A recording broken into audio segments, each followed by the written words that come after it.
Okay, good. Well, we'll go ahead and get started with what we have here. And as other people kind of join along the way, they'll be able to watch some of the other material that we have here. So first, like I said before, the first few minutes here, we're going to just kind of take whatever questions we can. And since we've only got a handful of you guys, I guess you get the preferential treatment here. So do you guys have anything that you would like me to look at first?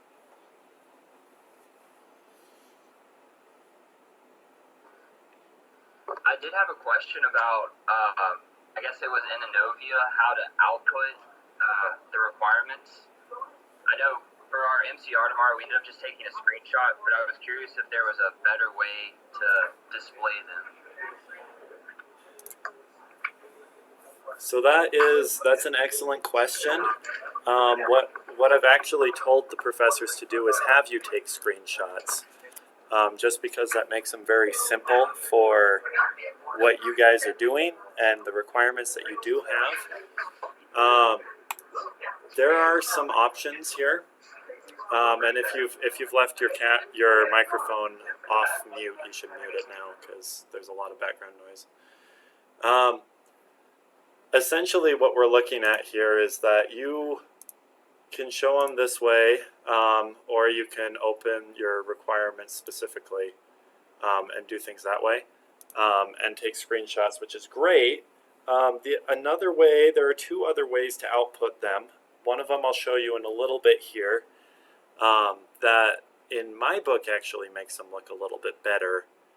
The one I will show you. This one is actually the other option. You can actually export your list to a Word document. Unfortunately, however, it's not exactly presentation quality.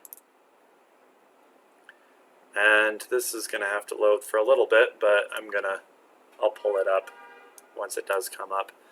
But yeah, unfortunately, the exporting it to Word does not make them look better than they look right here.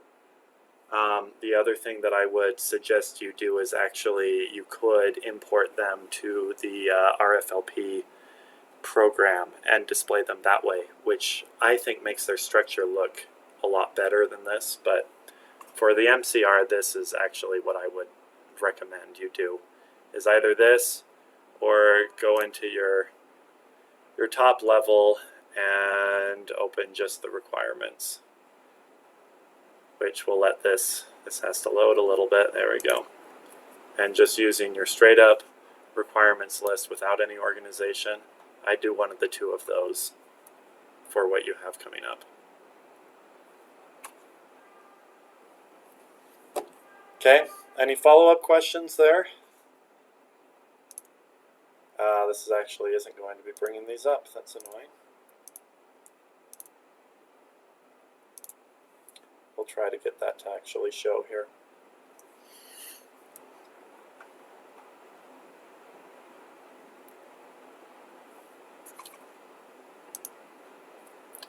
Sometimes even I have troubles on my end. Now you can see that.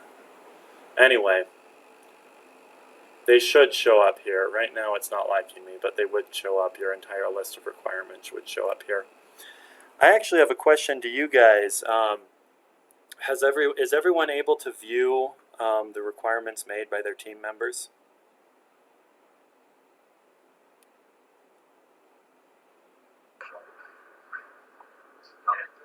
Yeah, I was able to view it. I wasn't in charge of inserting them, so I was basically honestly coming in to listen to kind of see in case I had to deal with them in the future. But we did what you said. We took a screenshot of them and put them in our MCR. Okay. When I have tried to access them before, it kind of gives me a little fitness like you just had, but I don't know, it sometimes seems hard to organize them from what I've experienced. Maybe it was the way that they were inputted, but I'm not sure.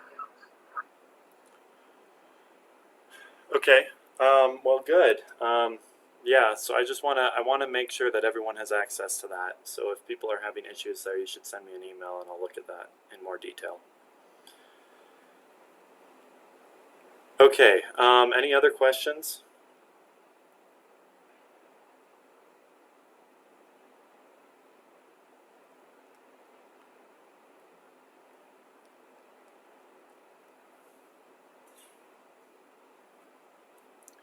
Okay, I'm hearing no questions so far. Yeah, not for me. Okay. Yeah, I'm good. I don't really have anything at the moment for you. Good. Well, that makes me feel good because it means that you guys are just doing really well with what I've taught you so far. So that's great. Okay, well, if nobody else here has questions, I can't actually see who's on this meeting anymore. But if there are no other questions, we'll go ahead and move on to the RFLP bit. So speak now or forever hold your peace. Sounds good. Okay, well, first off, first thing that I want to actually show you is this 3D space widget. This is very, very important. And if this is not at the top of your dashboard, I would highly recommend putting it there. Just because it's the easiest way to access your content. So here are all of the, you can see all of the collaborative spaces that I have access to. You guys would probably only see the common space in your team. But this is where I've been putting all of the things I've been working with, and you can just click on the collaborative space and it'll bring up all your content here. So you can see there's a physical product, here's a part over here. Let's see, these are requirement specifications, chapters, requirements, and the physical parts. So this is actually a very good way to see all of your parts, and it makes it an awesome way to just open things. The only downside to this 3D Space app is that it is everything that you guys have in your collaborative space, which means that it can get a little bit cluttered. But you just keep track of where your objects are in here, and this is how I would recommend opening things. You can always go into the app and then like search for it, but the simplest way is to do what I'm just going to show you here. We're going to click on demo. Okay, and so that's just going to, this is a requirement specification that I've made in the past. And I'm just going to click on that, and then you can open this, you can open on your compass your list of apps. I've just kept my favorite apps here. And I will go ahead and select functional and logical design.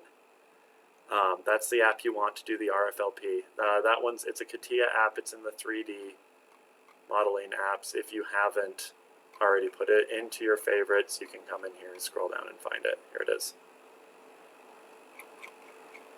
Okay.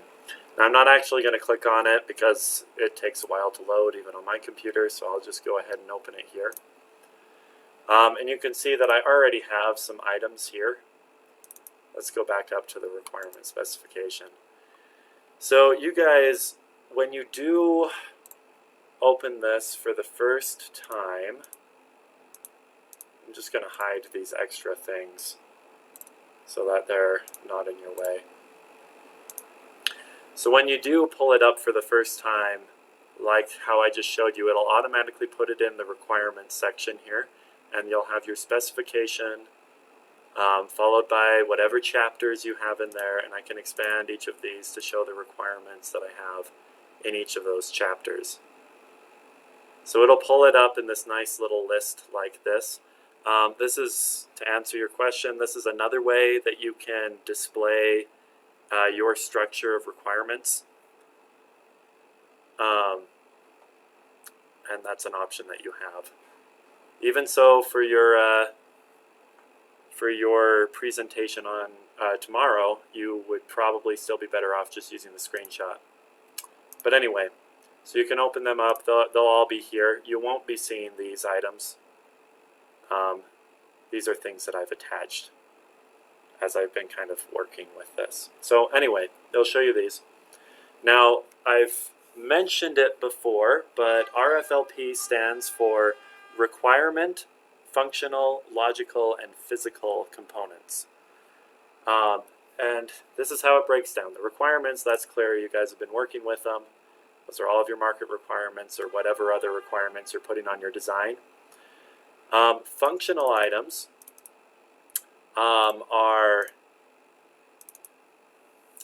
have to do with things that your drone, your device needs to be able to accomplish, and how it gets from point A to point B. right? So here I have one. It's called takeoff. And I've just inserted this as one big function called takeoff. And then inside that function, I've got all of the little steps to get there. And this isn't complete by any means. This is just for display purposes.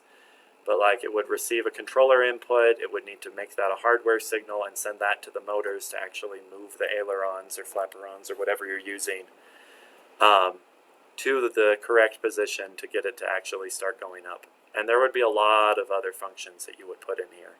This is the systems engineering step in the process.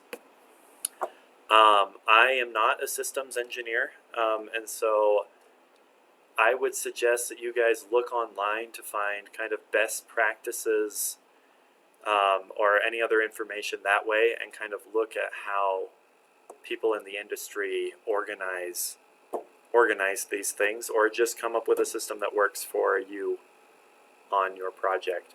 And by the way, guys, as before, if you have a question, just go ahead and interrupt me. Otherwise, I'm just going to keep plowing forward. So this is what functional looks like. Logical has to do with the actual components you'll find in your drone. Actual physical items, so like a wireless receiver or antenna, your microcontroller on your drone.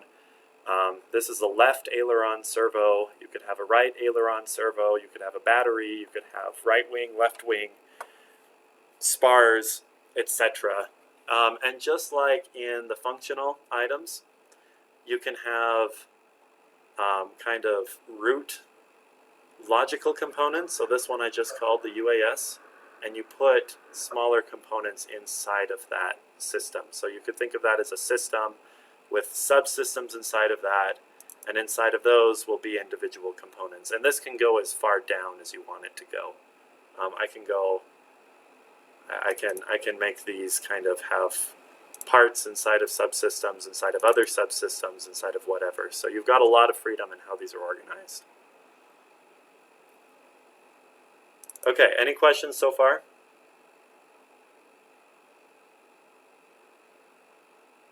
No, not yet for me. Okay, we got no so far. Awesome. Last one here is just physical, and those are these are actual like physical representations of your parts. So these are your CAD models essentially. Essentially, what this whole system does is you're going to actually be able to link your requirements to functions, to logical components, and then link those to your actual CAD models of each of those parts.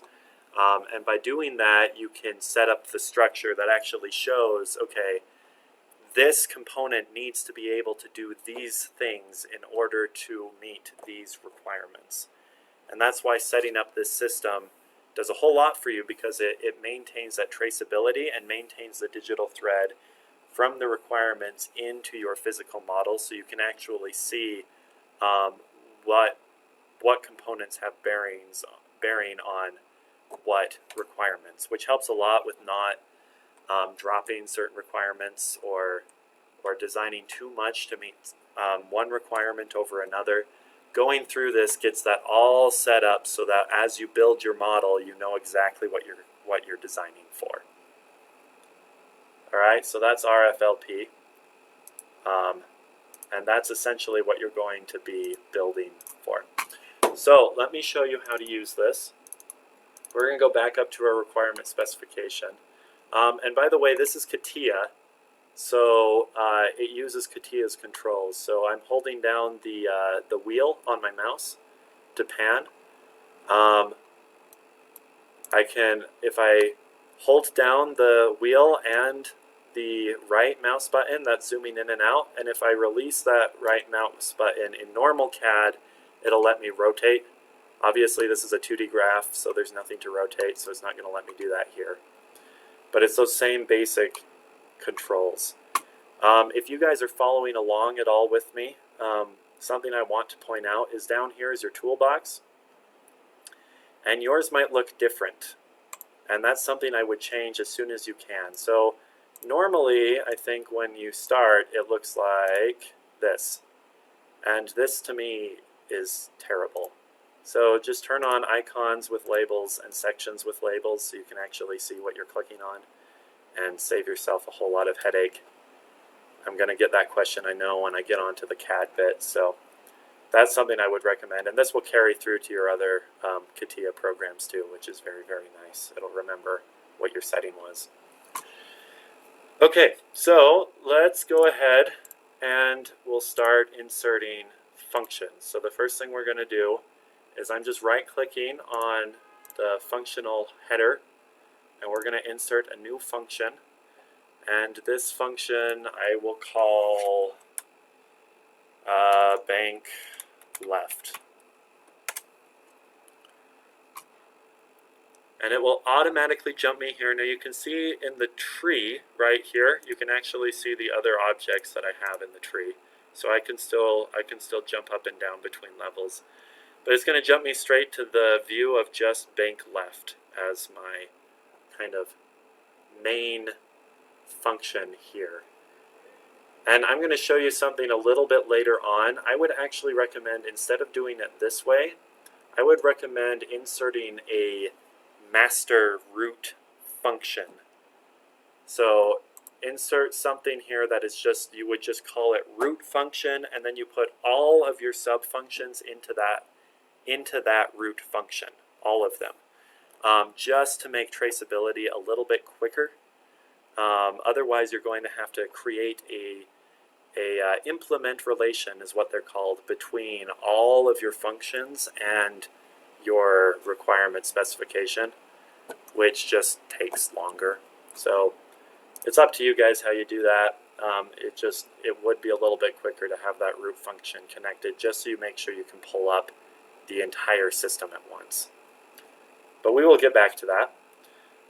So here is a root function now called bank left. And so what we're going to do is we want to insert the functions that are going to be required to get the drone to actually bank to the left. So I'm going to right click on this again, and we'll do an existing function this time. And you'll see this little box pop up, and that box is always saying you need to search for something. So I'm going to go up here and say wireless, and it's going to search very slowly. But this should pull up. This is not liking that. Okay. I'm just going to pull up my content, because that should pull up everything. And it's not connecting to that either. That's annoying. Is that searching through all of the RFLP, basically? This is searching through everything that I have in my current collaborative space. Okay. So this should pull up everything. Let me just make sure.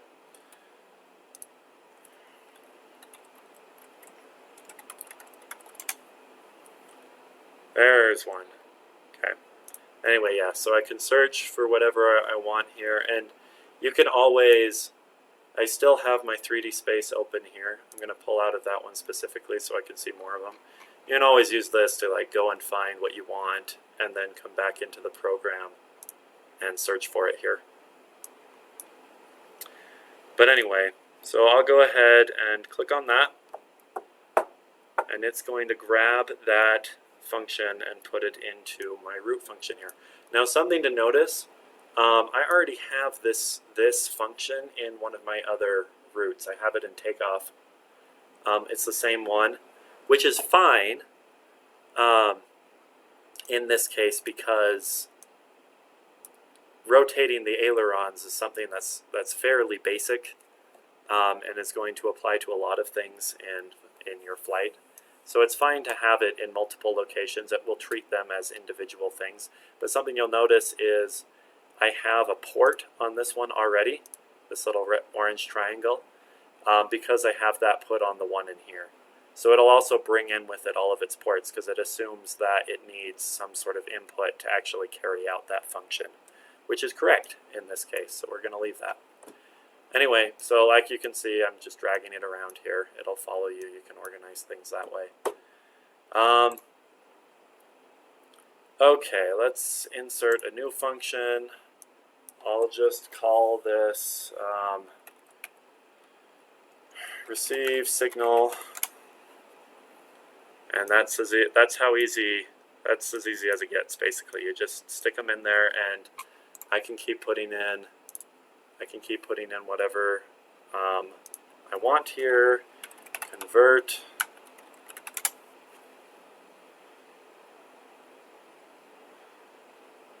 And you can see there's a couple of these because we keep redoing demonstrations like this.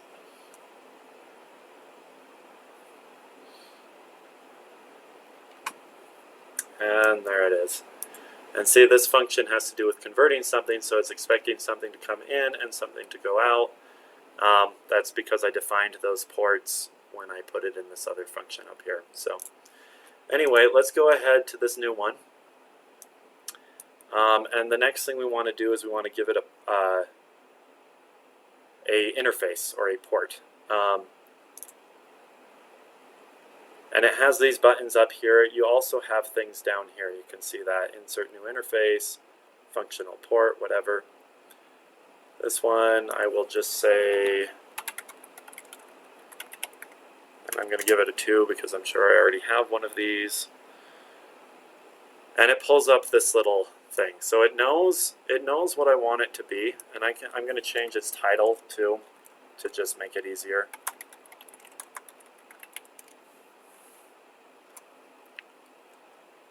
And you can see it just kind of created one. Let me go back into its properties here. Actually, I'm going to delete that. We're going to do that again. So we'll give it a port. Oh, and that's something that is important. You can name the ports and you can name the lines in between the ports. Whether or not you care about the ports having names is up to you. This could be really important in your logical design because the microcontroller will have multiple pins that go to certain items. So you could actually indicate which pin goes to what by naming the ports based on their pin number. I'm just going to call it a port name. And I want to show you these. These actually have, you can give it certain qualities. A no flow basically just means this isn't going to be going in or out or anything, and we're not drawing a flow at this time. You can always draw it later, and we can come in and we can change these. If I say associate new flow, it's going to expect me to draw one. If I say associate existing flow, it's going to expect me to pick a flow, which are the lines connecting the boxes. I would select it, and it would automatically draw a line from that flow to connect into this. I don't have any of those, so we're not going to worry about that right now. Okay, so we're just going to say, let's say that this is, yeah, so this is going to be a data item. And we'll go ahead and create that so you can see the ports here.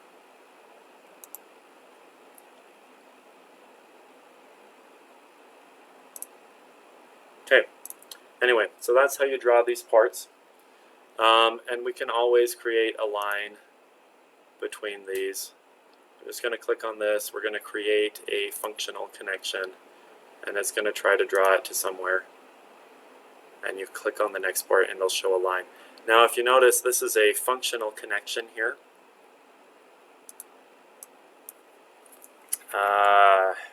Hardware signal. And I don't think it liked that because I already had one that was named that.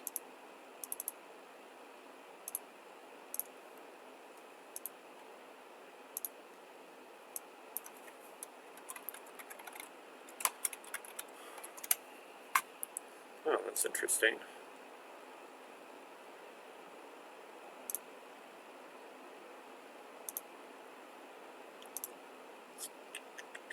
not liking my creation of that. Anyway, that's supposed to work. For whatever reason, it's not right now. So now you can see this, the direction on these flows, I can change that too. It can be consumption or emission, which is basically just showing you which way the signal's going. Can I ask a real quick question? Uh-huh. How are you getting that little box to open? So when you tried to go in and make the new port, I saw you had like a box, like almost like a quick menu. Is there like a trick to get that? Because I haven't managed to do that. These right here? Yes, sir. Yeah, so those should just come up the first time you click on a new one. You can try double clicking if it's not coming up.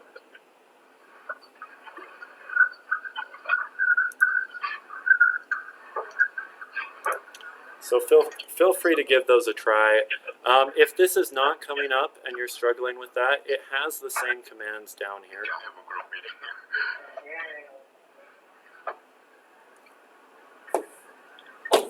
So you have some options.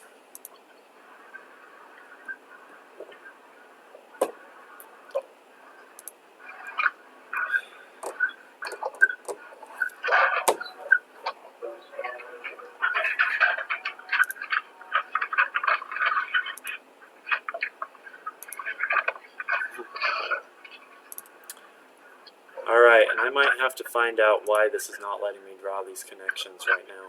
That's interesting to me. I may have to find that out and let you guys know later. Okay, anyway. Now you actually do have multiple options. Let me see if I can put this away. There we go. You do actually have multiple options as far as the interfaces go. And that's this option down here.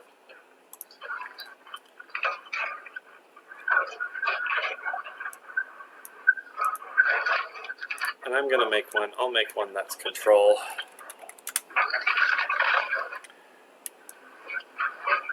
So you can see the differences here. It draws them differently. This kind of orangish brownish is a control, and this is a data port. And those can be important if depending on what functionally you want it to be sending. If it's something that's supposed to be telling the next thing to do something, that's a control. If it's just information, like information that's coming back from your probe or other sensors, use that as data. That can make some differences that way. Well, it's a shame that I can't actually draw these for you, but that's why I have these others in place already. So you can see here, these are the kind of orangish control commands, and you can see I've got them drawn here from box to box.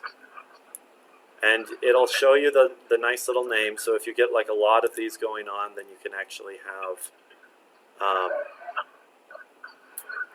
it'll show you what each individual signal is. And again, I can still move things. And I'm doing this to make them look terrible, because the next thing I want to show you guys is this awesome little button. So if you go into 2D Graph, you can click on this Reorganize Connections button, and it will make them as pretty as it can. It won't move the boxes, but it will move the lines to try to get them from overlapping and such. So there's a nice little button there that you can play with after you've drawn a bunch of connections. If it doesn't look good to you, just come and hit this button.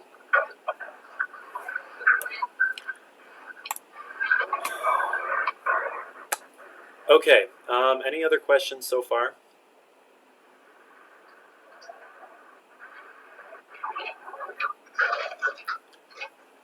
I'm not hearing any. Okay. Well, let me show you what I was talking about earlier, and that's regarding implement relations.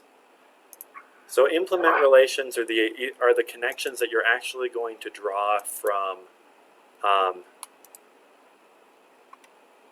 different parts of this tree. So that's what connects requirements to functions and functions to logical components and requirements to logical, etc., etc. I can't actually draw a flow between like this requirement and this functional command. It won't let me do that. So what you do is you create implement relations, and that's this nice little button down here. And again, this is really important so that you actually get traceability. You actually get a digital thread going from your requirements through. So basically, you're just going to select your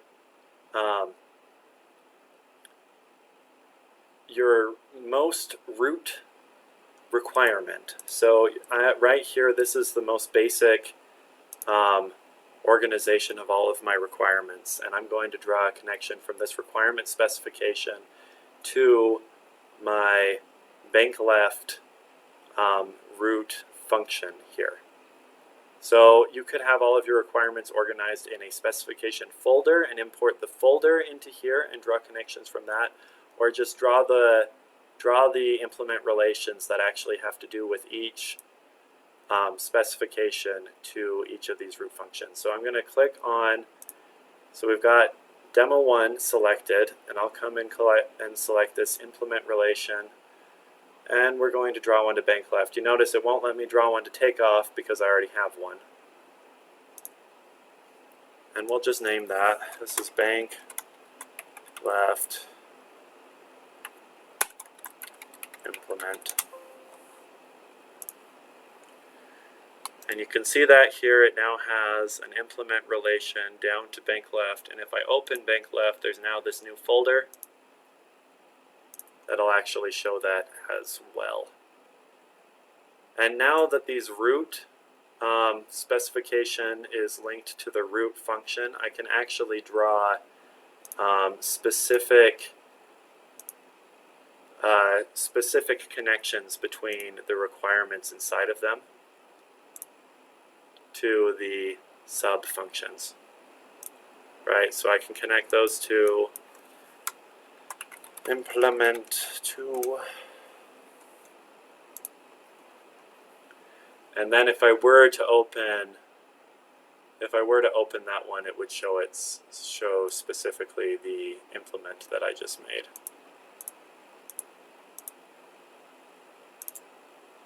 Okay, anyway. So that's how you draw these implement relations, and there's going to be quite a few of them. This is the only place, as far as I'm aware, that you'll actually see them drawn out like this. Is kind of at the root requirement here. But if they show up in other places, you'll be able to distinguish between them, and I can always just jump into any of these specific sections here. Okay, well, let's go down to logical. And with the logical components, it's the same thing with the implement relations. You have to do that same thing if you want to connect any of the specific functions to any of the specific parts, logical parts that you have named. You're going to have to connect their root folders and then connect the individual components however you want. Oh, something I haven't brought out is you'll notice here you can also create ports on the root function or logical component as well.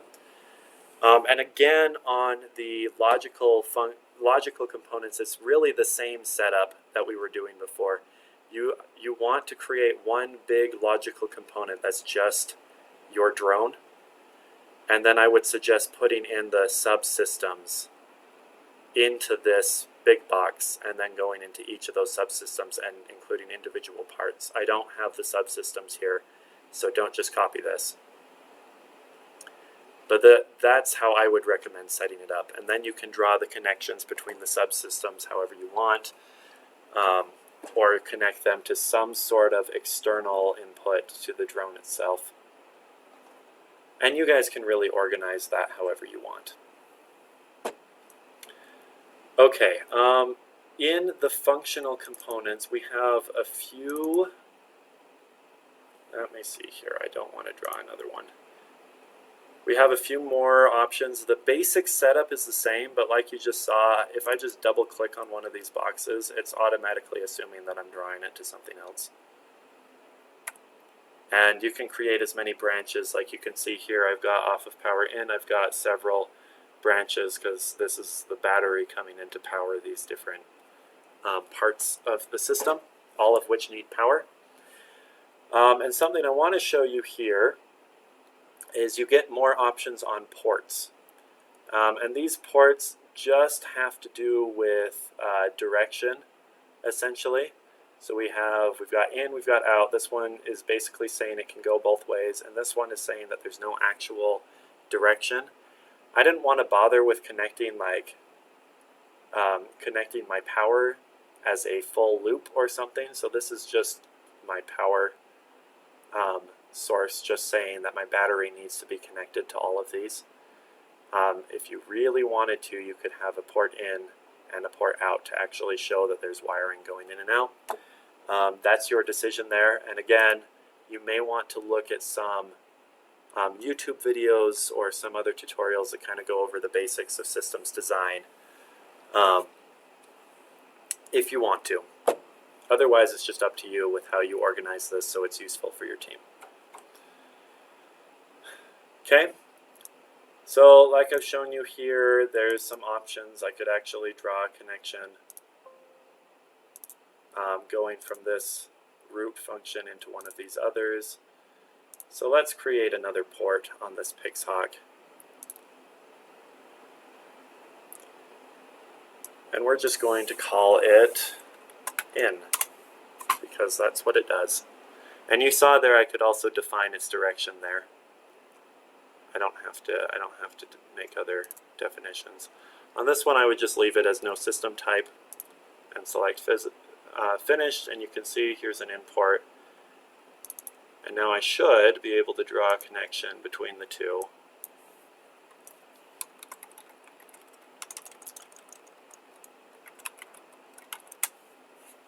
And it's not letting me create that either. So sorry guys. Hopefully you're able to make those work on your end.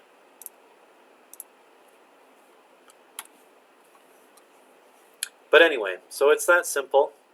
So basically all you're going to do here is you're just going to organize your subsystems and get an idea for what parts you're going to be putting in each of those subsystems, and put this together, set this up with the intention to elaborate and edit.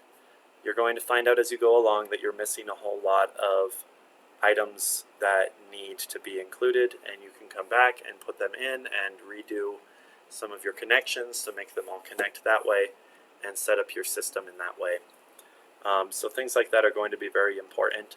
In your logical setup, I would not, you probably aren't going to have at least as many items that are included in multiple subsystems. I would hope that you would have no duplicates that way, because this is really just organizing how your drone is set up. But again, that kind of depends, I guess, on how you set this process up. Other than that, all the creation methods are exactly the same across the board. You just right-click on wherever you want to put your next item, and you can select a new one.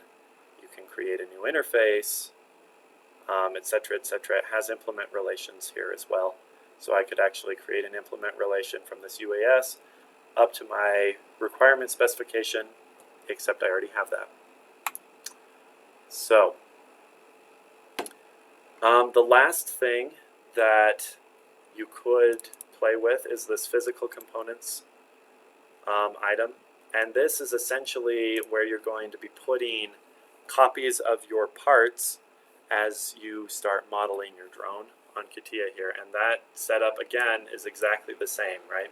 So I can actually go in here and let me just pull up all of my content and hope that this will pull up one of my individual things.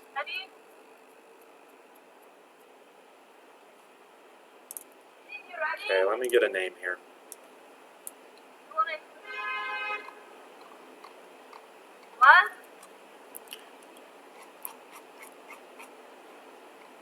I think someone has their microphone on. There we go. We'll call it demo drone.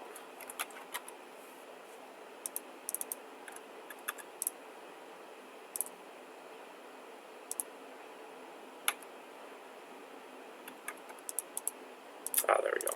You're ready to take order.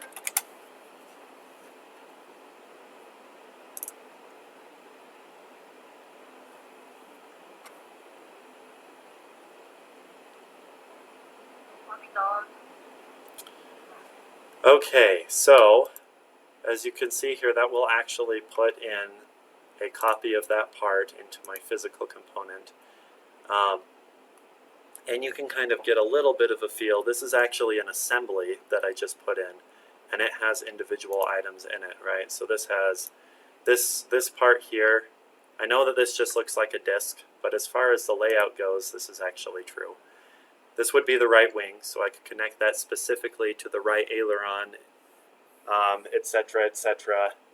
In my logical parts, in my functional parts, it could have to do with takeoff and all of those things. So you can actually draw those connections and see how those connections actually line up.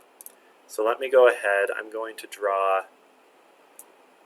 Oh, and now I can actually show you rotating. So there's rotating. Again, that's the middle mouse button, and then you click on the right one, and you can rotate that. Release it to zoom in and out.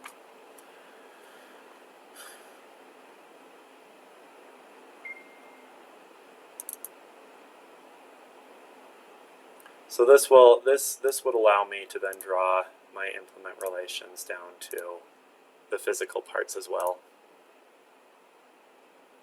And you can actually see it'll pop up this little logo when it has some implement links. Generally this one up here means that I've got one from above it in the tree coming down to it is this little logo. And down here I'm drawing a connection from it down to something lower. And you can actually see I have the 3D representation of my drone will actually appear behind it there. Which allows you to actually see what you're dealing with as you make these connections.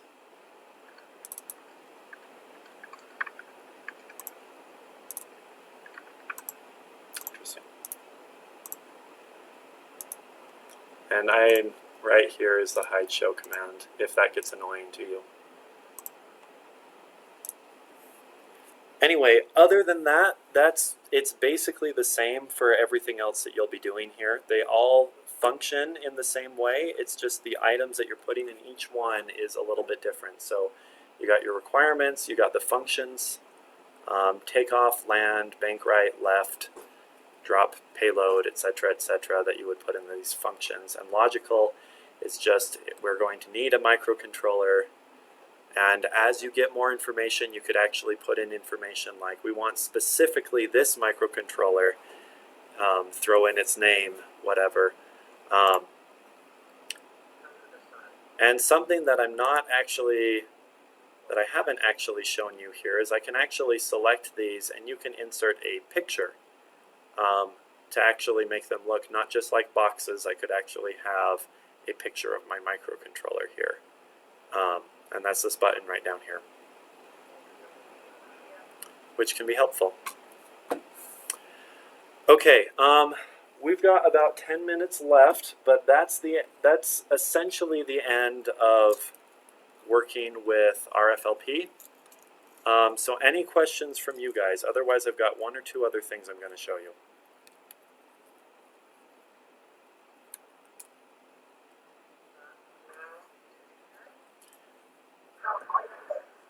Down here. Were any of you able to get the flows to work on your end? Is that just a weird thing my computer's giving me right now?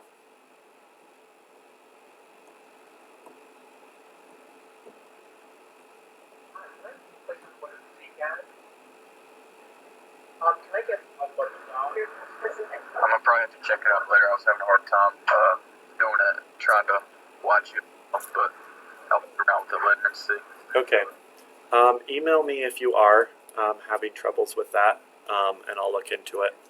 Make sure that I haven't missed a step here. I just tried it and I had a problem connecting with the flow also. So. Okay.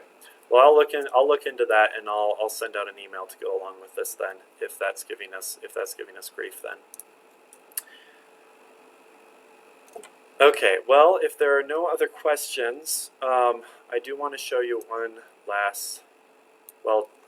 two last things at least. First thing to keep in mind is that this is actually this is a native app. It's not a web app, so it's not going to work like Enovia. Enovia is basically cloud-based, so it'll automatically save. This one won't.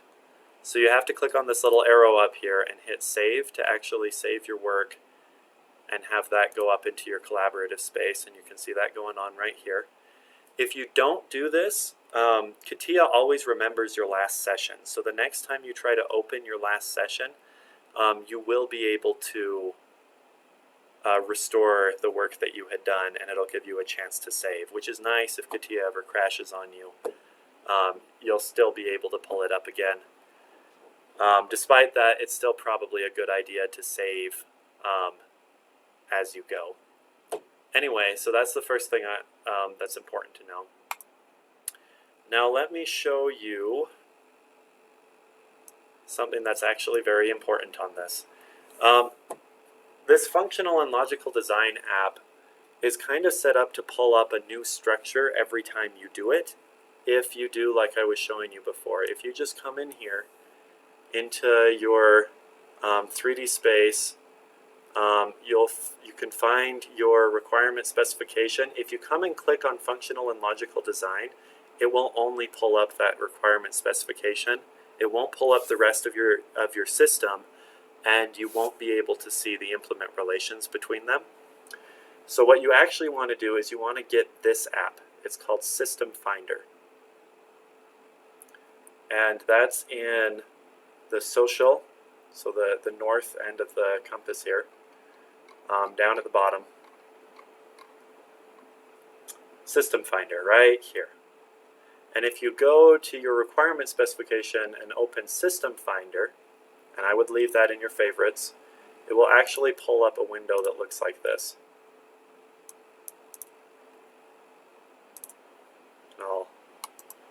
So like this. So this is your requirement specification, and it will show, here are some logical components up here. It shows that I have one functional component, and these would be the physical. Now I haven't created an implement relation between this requirement specification to that physical part that I had pulled in, so it's not finding that in the system because there's no implement relation. That's why those are so important. But after you pull it up in this, it'll pull up this way, and I can right click on this big wheel to highlight it and select open. And that will open up a new tab that will just be in the functional and logical design app. Here you go. And now I've got two of them open.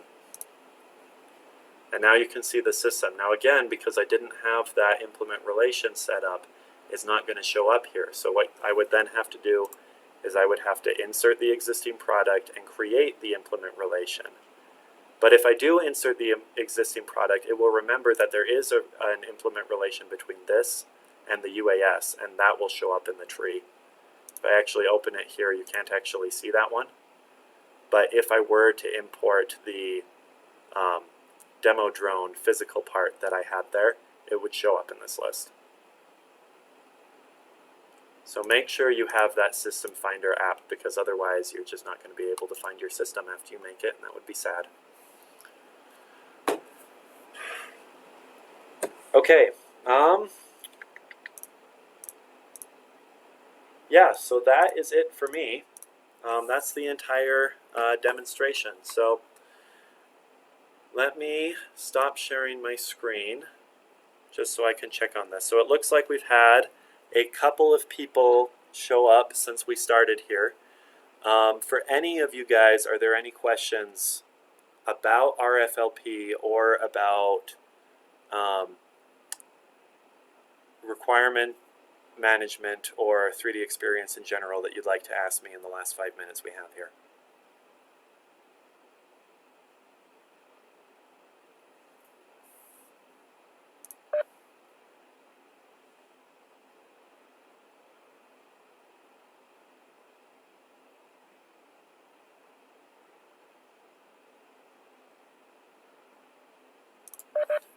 All right, I will take that as a no. So I will get this posted.